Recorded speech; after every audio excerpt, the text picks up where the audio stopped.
কথায় আছে, বিপদের বন্ধুই প্রকৃত বন্ধু। দেশের তীব্র জ্বালানি সংকটে বাংলাদেশের পাশে দাঁড়ালো আফগানিস্তান। এবার আফগানিস্তান থেকে 25,000 টন জ্বালানি তেল আমদানি করবে বাংলাদেশ, যেখানে আন্তর্জাতিক বাজারে প্রতি ব্যারেল তেলের দাম প্রায় $115। সেখানে আফগানিস্তান প্রতি ব্যারেল মাত্র $73 বাংলাদেশকে তেল সরবরাহ করতে সম্মত হয়েছে।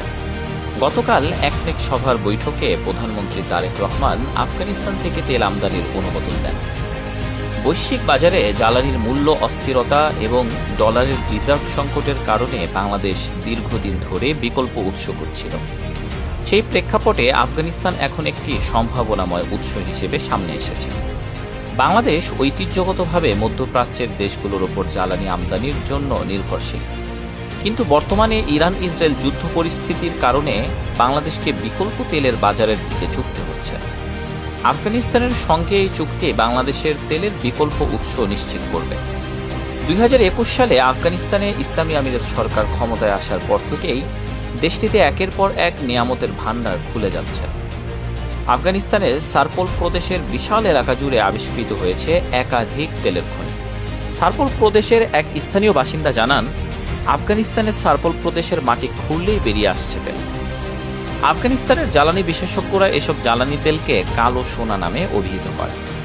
আফগানিস্তানের ইসলামী আমিরাত সরকার মাটির নিচ থেকে এই তেল উত্তোলনের জন্য চীনের Xinjiang central Asia petroleum and gas কোম্পানির সঙ্গে 25 বছর মেয়াদী চুক্তিতে আবদ্ধ হয়। বর্তমানে আফগানিস্তানের বিভিন্ন খনি থেকে প্রতিদিন প্রায় 37,000 ব্যারেল তেল উৎপাদন হচ্ছে, যা ধীরে ধীরে দেশটির অর্থনীতিকে শক্তিশালী করতে সহায়তা করছে।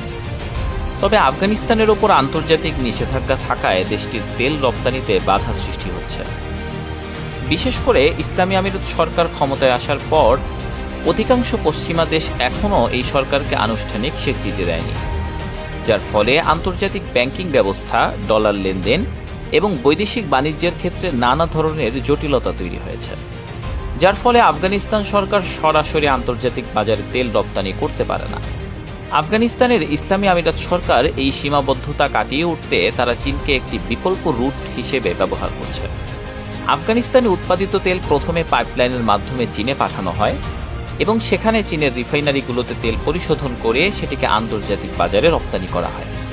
বাংলাদেশ সরকার আন্তর্জাতিক নিষেধাজ্ঞার ঝুঁকি এড়াতে আফগানিস্তান থেকে তেল আমদানি না করে একটি তৃতীয় পক্ষ ব্যবস্থার মাধ্যমে তেল সংগ্রহ করছে, আর এই প্রক্রিয়ায় মূল মধ্যস্থতাকারী হিসেবে কাজ করছে চীন। বাংলাদেশ যদি সরাসরি আফগানিস্তান থেকে তেল কিনত, তাহলে আন্তর্জাতিক আর্থিক লেনদেন, ব্যাংকিং